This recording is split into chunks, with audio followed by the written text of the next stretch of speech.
t'inquiète même pas. De rien. Franchement, de rien, je leur ai donné mon disque, tout. T'inquiète même pas.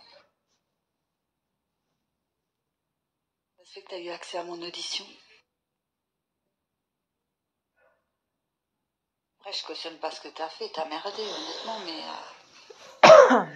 voilà, c'est pas non plus entièrement de ta faute, tu vois. Bah oui, c'est fait, qu'est-ce que tu veux y faire? Donc voilà. Après, sur Bigo, ils t'appellent tous le monstre, l'assassin. Ouais, c'est qui a créé l'assassin? C'est qui a créé le monstre, tu vois? C'est ça aussi, il faut pas qu'ils oublient, les gens, hein. C'est qui te poussait à faire des trucs de ouf? C'est eux, tout le temps, ils te mettaient en embrouille avec des gens parce que, voilà, ils te prenaient pour leurs pigeons et tout. Moi, j'ai dit aux flics, j'ai dit, toi et moi, on avait des histoires, on avait des embrouilles, tu vois? J'ai dit, t'as même affiché mon fils sur YouTube et tout.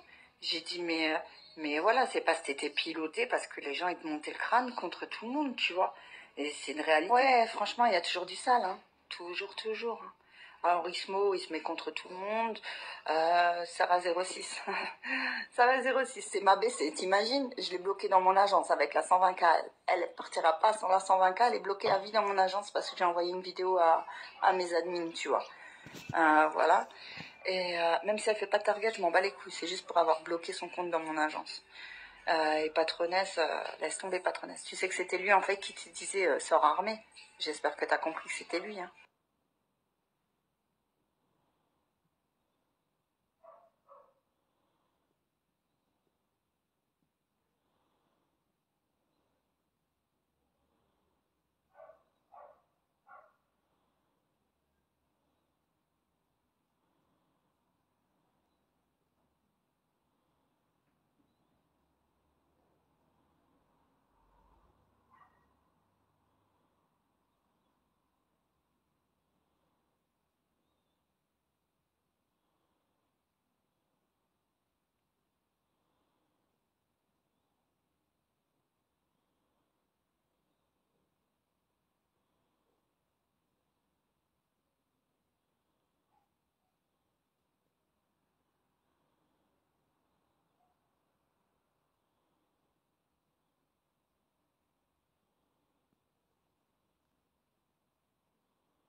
Non, mais elle va rien payer chez Tana. Elle paiera rien du tout. Tu sais pourquoi? Parce que déjà, c'était elle la conductrice, mais bon, qu'est-ce que je te dise?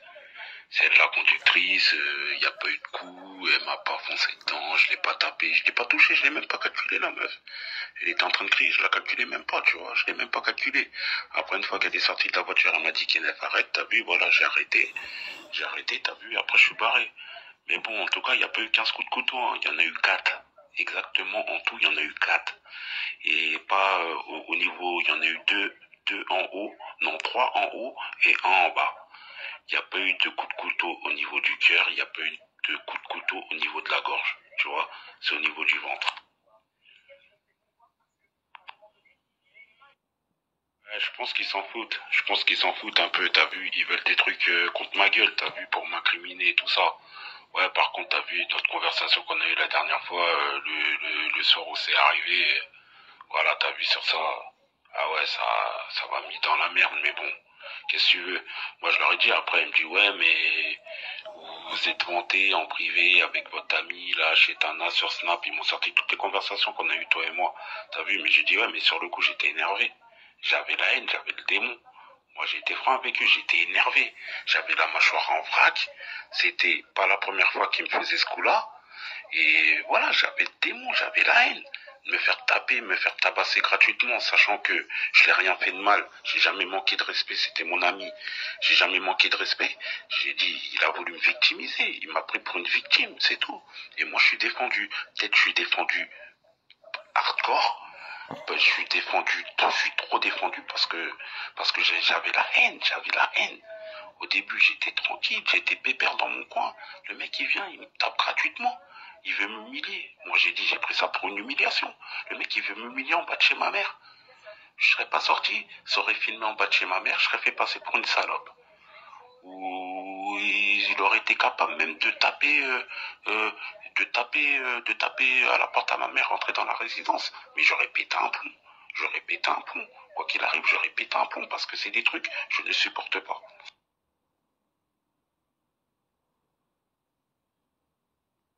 Je me rappelle très bien de quand je t'avais au téléphone ce jour-là, hein. Et franchement, pour moi, tu étais vraiment en état de choc. Tu vois, tu m'as montré ta mâchoire et tout. Euh, Tu m'avais dit comme quoi, ouais, ça a duré même pas 10 secondes, que voilà, que tu lui avais mis qu'un coup. Sur le coup même, tu m'as dit que tu lui as mis qu'un coup, tu comprends? Et c'est pour ça, j'ai dit au mec, j'ai dit, moi, pour moi, il était en état de choc. Il n'était pas lui-même. Par après, quand il me l'a raconté et tout, il n'était pas lui-même. Et oui, forcément, j'ai dit, il en avait marre de se faire taper dessus. C'était comme une femme battue, un jour ou l'autre, elle se rebelle. Et ben, Kenef, c'était pareil pour Moussa. Un jour ou l'autre, il allait se rebeller. C'était logique. Je lui ai dit aux flics comme ça, tel quel, hein.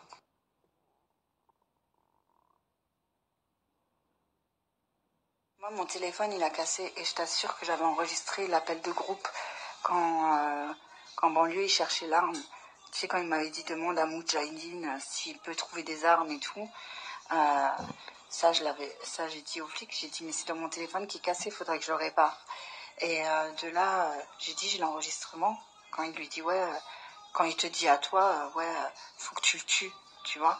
Donc déjà sur Periscope, il prévoyait que tu tues Moussa, Banlieue. Mais pourquoi, je sais pas. Moi, je pense honnêtement qu'en Banlieue, il était fan de la VR6 et qu'il voulait devenir le chef de la VR6. La vérité, je pense que c'est ça. C'est pour ça qu'il suçait tellement Samsara à chaque fois.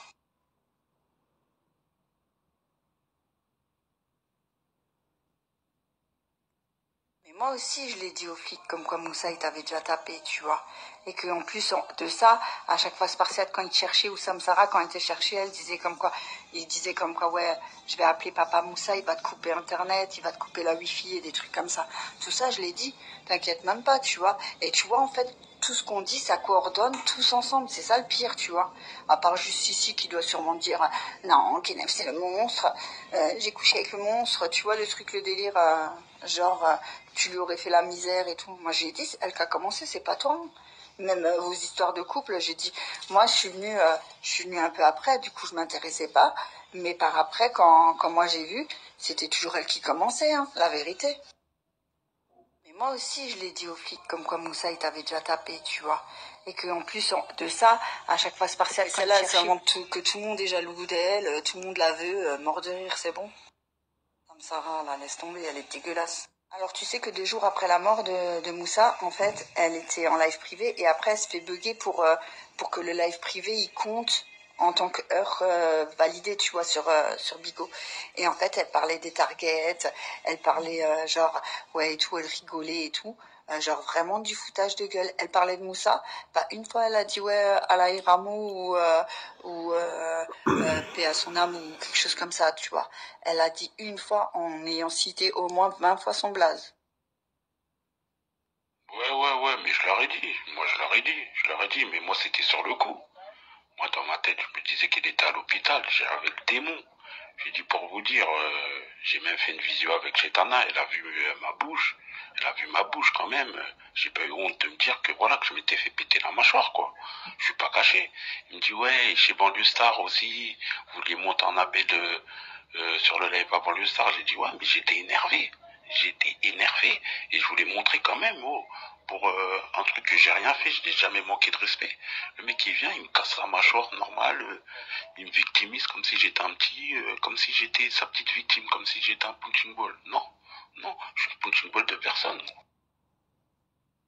Ouais, c'est ça. Ou bien c'est moi qui t'envoie des sous de la part de Banlieue.